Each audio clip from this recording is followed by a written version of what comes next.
बिस्मिल्लाहिर्रहमानिर्रहीम। अस्सलाम वालेकुम नादरीन, आप यूट्यूब चैनल देख रहे हैं। मैं इमरान ख़ान हूँ। नादरीन, मैं ट्रैवल कर रहा था, ये जगह अच्छी लगी मुझे, तो मैंने सोचा यहाँ बैठ के एक वीलॉग कर लेते हैं आपके साथ। लोकेशन भी आप देख लेंगे, यहाँ नज़ारे भी अच्छे हैं और जो ख़बरें हैं वो तो सारी मुकम्मल हो गई। सारा दिन की रुदात जो चीज़ें हैं वो मैं आपके साथ शेयर कर देता हूँ। सबसे पहले तो ये है कि आज़ाद कश्मीर में जो सूरत हाल है वो जूं की तू है और वहाँ पर एक जमूत तारी है। जॉइंट अवामी एक्शन कमेटी और इस्टेब्लिशमेंट के नुमाइंदों के बीच में मुज़ाकरात चल रहे हैं, लेकिन वो अभी तक किसी नतीजे पर नहीं पहुँचे। जॉइंट अवामी एक्शन कमेटी को इस वक्त जो ऑफ़र्स की गई हैं उनमें एक तो ये कहा गया कि जो पुरानी पोजीशन है उसको फौरी तौर पे बहाल कर दिया जाता है, यानी FIRs ख़त्म कर देंगे, जो कलअदम का स्टेटस है वो ख़त्म कर देंगे, 4th शेड्यूल में से नाम निकाल दिए जाएंगे और चीज़ें नॉर्मलाइज हो जाएंगी। फिर इलेक्शन होने दो, इलेक्शन के बाद देखते हैं फिर बाकी चीज़ें क्या करनी है। और क्योंकि आईनी तरमीम के बगैर ये हो नहीं सकता कि जो नशस्तें मुहाजिरीन वाली हैं उनको ख़त्म किया जा सके, लिहाजा आप इंतज़ार करें। पहले ये कहा गया कि जनाब 6 सीटें कर देते हैं, 4 सीटें कर देते हैं। फिर इस बात पे फटा पड़ गया कि जनाब इन सीटों को आप कम तो कर रहे हैं, लेकिन क्या इनके पास वो इख्तियार बाकी रहेगा कि ये वज़ीर-ए-आज़म के इंतखाब में वोट कर सकें।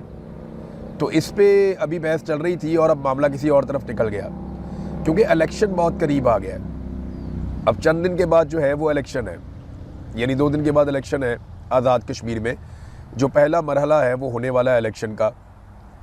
अब इसमें आज़ाद कश्मीर के लोग तो बिल्कुल ही इर्रेलेवेंट हैं। सिक्योरिटी फोर्सेस की बहुत बड़ी तादाद मीरपुर में पहुंचा दी गई है, क्योंकि मीरपुर डिवीज़न में पहला मरहला है इलेक्शन का और शदीद खौफ व हरास और दबाव का माहौल है, जिसके अंदर ये इलेक्शन करवाने की कोशिश की जा रही है।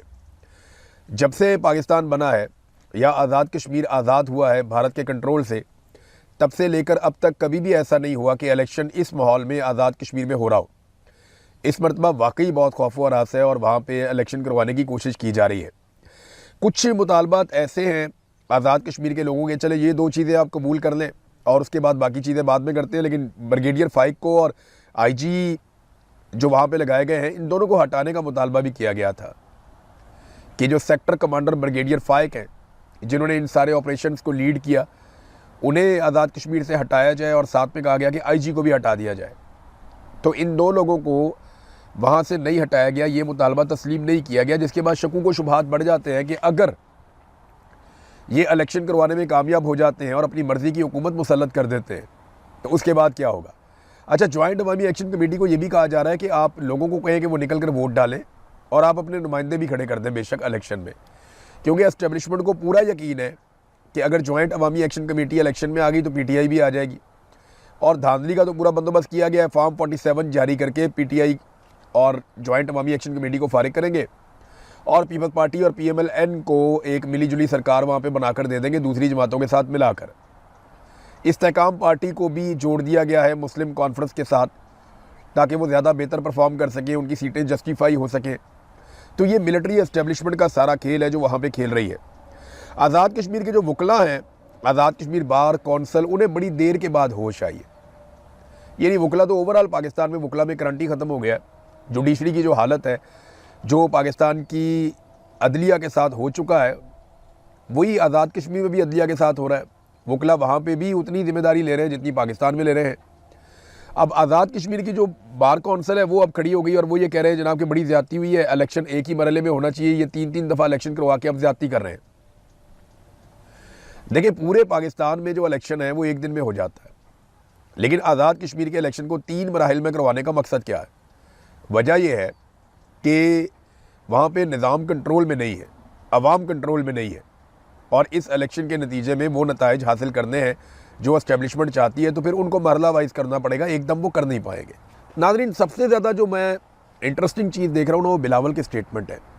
बिलावल स्टेटमेंट ऐसे देता है जैसे सारी ज़िंदगी हो गई इस ख़ानदान को कभी आज़ाद कश्मीर में हुकूमत ही नहीं मिली। यानी लंबा अरसा हो गया बिलावल और उसकी जमात की आज़ाद कश्मीर में हुकूमत रही है।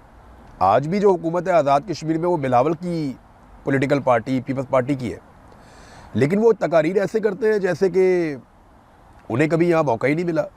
हम ये दे देंगे, हम वो दे देंगे, हम ये कर देंगे, हम वो इनकलाब ले आएंगे। भाई, आपने कुछ करना होता तो गुज़िश्ता 40-50 साल से आप मुसल्लत हैं। आज़ाद कश्मीर में आप और मुस्लिम लीग नून लगातार हुकूमत करते चले आ रहे हैं। तो आज तक आप कुछ ना कुछ तो कर देते आज़ाद कश्मीर के लोगों का, क्योंकि आज तक आपने आज़ाद कश्मीर के लोगों के लिए कुछ नहीं किया, तो लोग आप पे भरोसा क्यों करें? और लोग भरोसा कर भी नहीं रहे। मैं सीरियसली आपको बता रहा हूँ, अगर फ्री एंड फेयर इलेक्शन होते तो पीपल्स पार्टी 2-3 सीटों तक भी शायद बहुत मुश्किल से पहुँचती। इन हालात में जॉइंट अवामी एक्शन कमेटी और पीटीआई अगर इलेक्शन लड़ते तो वो स्वीप कर जाते। पीएमएलएन के हालात तो बिल्कुल ही ख़राब है ना, वो तो पीपल्स पार्टी से भी गई गुजरी सूरत हाल में। उनका सारा इन्हिसार इस बात पे है कि जो पंजाब के अंदर जम्मू कश्मीर वाली सीटें रखी गई हैं मुहाजिरीन की, वो वहाँ से कुछ सीटें जीत के और कुछ आज़ाद कश्मीर में उनको मिलिट्री एस्टेब्लिशमेंट तरस खा के कुछ सीटें दे दे तो किसी और के साथ मिलकर वो कोई हुकूमत बनाने की पोजीशन में आ जाए। इसके अलावा उनकी हैसियत कुछ नहीं है। बहरहाल बिलावल साहब लगे हुए हैं जनाब कि मैं अब ये भी लेके दूंगा, वो भी लेके दूंगा। आज़ाद कश्मीर में मुकाबला इस बात का नहीं है कि हुकूमत कौन बनाता है, वहाँ मुकाबला इस बात का है कि कठपुतली कौन बनता है। यानी वहाँ पे जो सेक्टर कमांडर हैं या एजेंसियाँ हैं, उन्हें अपने लिए कठपुतली सरकार चाहिए। अब वो कठपुतली सरकार के ओहदे पे कौन आकर फायज होता है, कौन अच्छा परफॉर्म करता है, इसके लिए इसका मुकाबला चल रहा है पॉलिटिकल पार्टियों में जूते पॉलिश करने का। पीएमएलएन में, पीपल्स पार्टी में, आईपीपी में और उनके साथ मुस्लिम कॉन्फ्रेंस में, ये सारे जूते पॉलिश कर रहे हैं। जो ज़्यादा चमकाएगा उसको ज़्यादा सीटें मिल जाएंगी। इस वक्त तक की सूरत हाल तो नाज़रीन ये है। पीएमएलएन के आप काम चेक करें, इन्होंने 10 इलेक्ट्रो बसें रवाना कर दी हैं आज़ाद कश्मीर के लिए। वो कहते हैं मरी पहुँच भी गई हैं।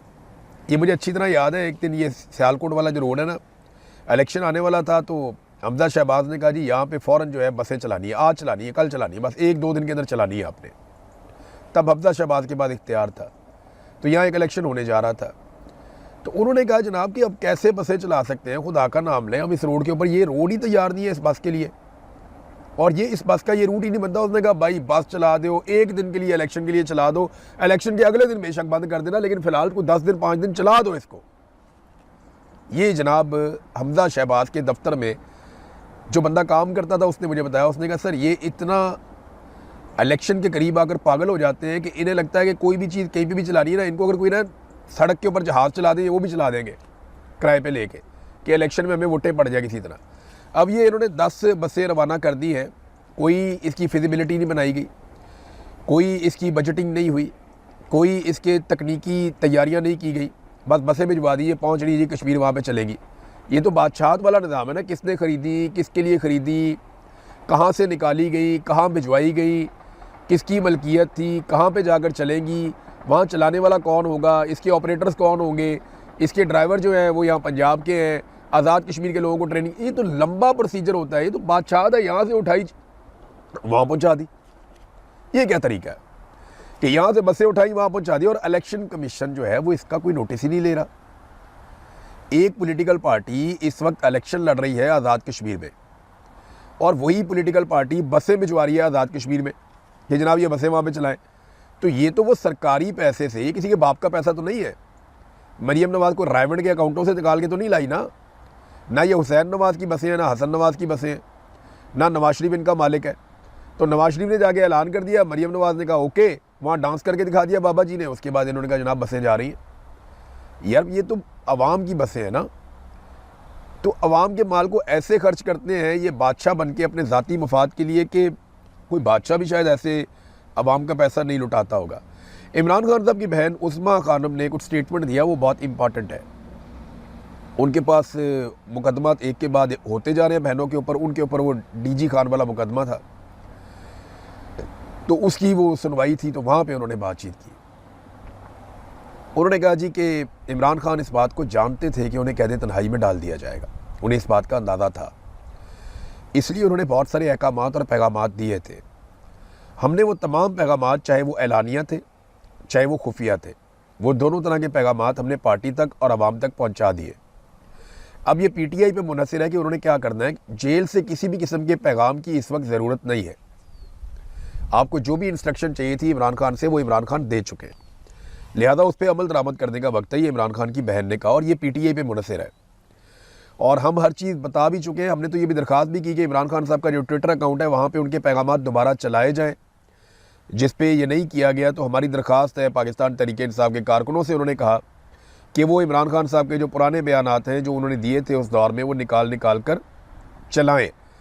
ताकि पता चले कि इमरान खान ने कौन सी वाज़ेह इंस्ट्रक्शंस दी थी।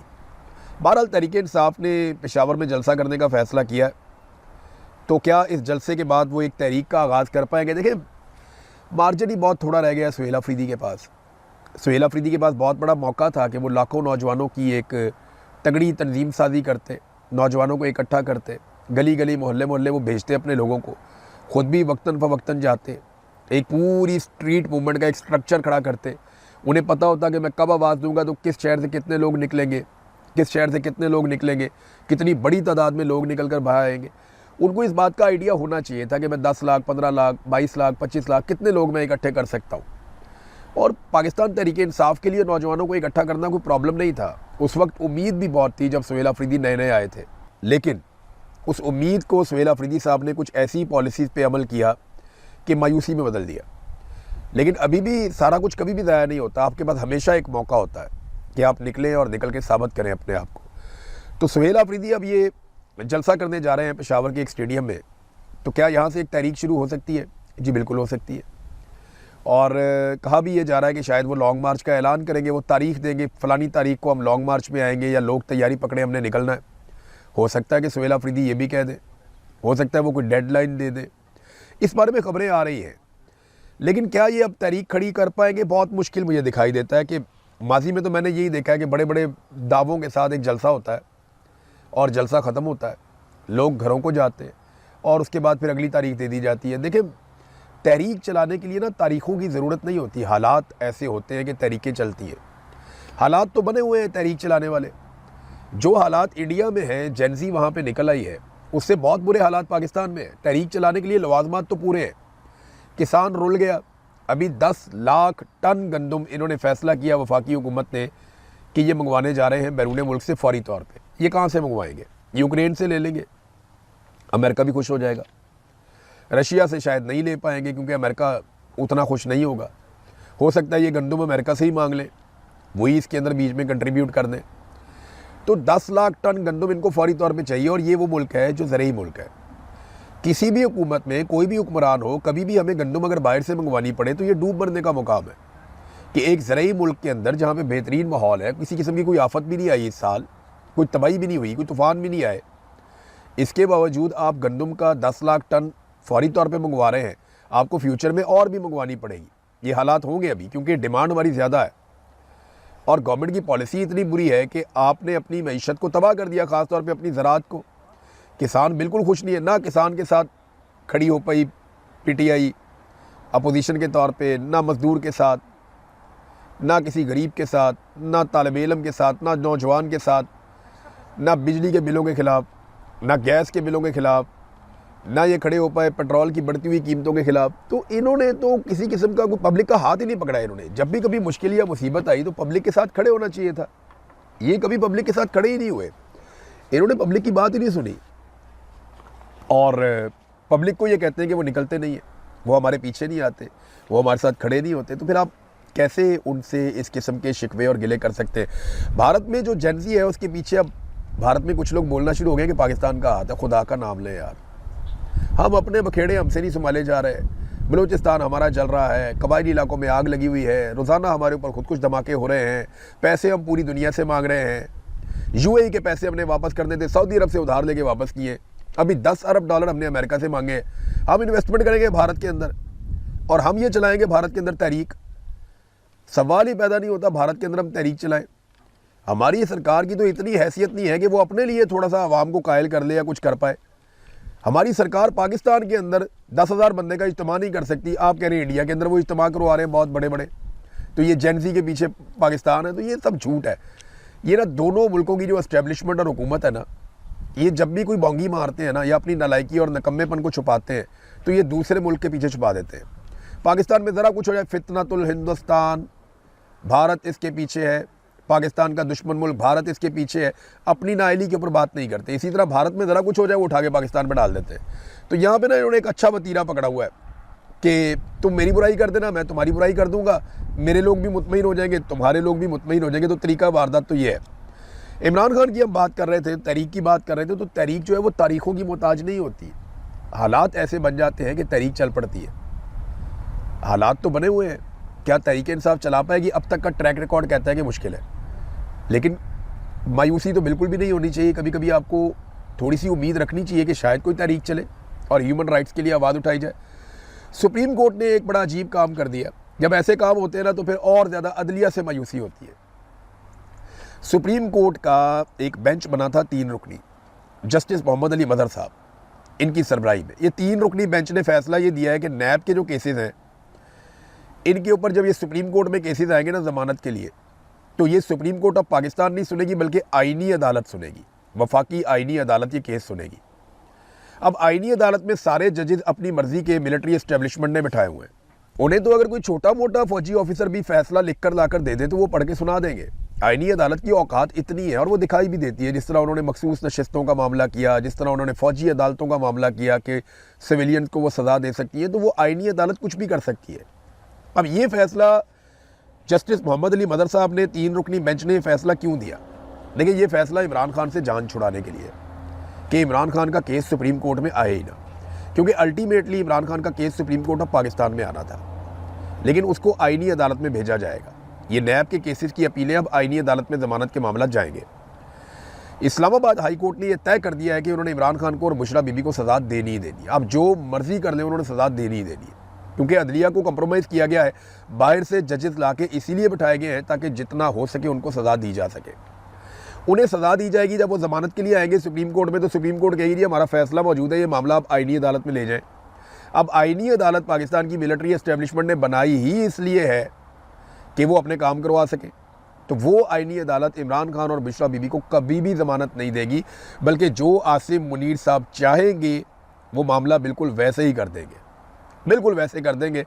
अब आप जो मर्ज़ी कर लें, उल्टे लटक जाएं, सीधे लटक जाएं, आईनी तरामीम के बाद आपके पास कोई रास्ता नहीं है सिवाय इसके कि आप अवामी ताकत से इस टोले को इक़्तिदार के ऐवानों से निकाल के बाहर फेंक दें। इसके अलावा आपके पास कोई रास्ता नहीं है। सिस्टम के अंदर इन्होंने इतने शिकंजे लगा दिए हैं कि अब सिस्टम के अंदर रहते हुए आप इन चीज़ों को ठीक नहीं कर सकते, या इन चीज़ों के ऊपर आप किसी भी किस्म की उम्मीद नहीं रख सकते कि जनाब अदालत से ये मिल जाएगा, पार्लिमान से ये मिल जाएगा, बतौर अपोजिशन हम ये हासिल कर, कुछ भी नहीं कर सकते। आपको अवामी ताकत के साथ खड़े होना पड़ेगा, आज हो जाए साल बाद हो जाए। नाज़रीन, सऊदी अरब वाली खबर मैं आपको बार बार देता रहता हूँ, उसमें एक डेवलपमेंट है वो मैं आपके सामने रख देता हूँ। वहाँ पे डॉक्टर साद अल फकीया हैं, ये सऊदी अरब के अपोजिशन लीडर के तौर पे इन्हें लिया जाता है। इन्होंने ना सऊदी अरब और अमेरिका का जो एटमी मुआहदा होने जा रहा है उसकी हकीकत बयान की है अपने एक स्टेटमेंट में। वो ये कहते हैं कि ये जो एटमी प्लांट लगाया जाएगा या मनसूबा लगाया जाएगा, ये सऊदी सरजमीन पे अमरीकी इसको तामीर करेंगे, अमरीकी ही इसको चलाएंगे। इसमें सऊदी अरब का कोई भी बंदा नहीं होगा। इसके अंदर क्या जाता है प्लांट के और इसके अंदर से बाहर क्या आता है, इसका मुकम्मल कंट्रोल अमरीकियों के पास होगा। लेकिन 113 अरब सऊदी रियाल इसके ऊपर जो लागत आएगी वो सऊदी अरब देगा। सऊदीया का इसमें वाहिद किरदार सिर्फ इतना ही है जितना कि अमरीकी अड्डे सऊदी अरब में है, जैसे वो होंगे वैसे ही ये प्लांट भी यहाँ पे होगा। तो इसमें हमारा कोई ऐसा सऊदी अरब का किरदार नहीं है, उन्होंने ये कहा। ये स्टेटमेंट नाजरीन उस वक्त सामने आया जब डोनाल्ड ट्रंप की जानिब से ये लगातार दबाव डाला जा रहा है कि इस एटमी मुआहदे के लिए सऊदी अरब को इसराइल को तस्लीम कर लेना चाहिए। इस पर हम नज़र रखेंगे। अब तक के लिए इतना ही। अपना ख्याल रखिएगा, अपने इस चैनल का भी। अल्लाह हाफ़िज़।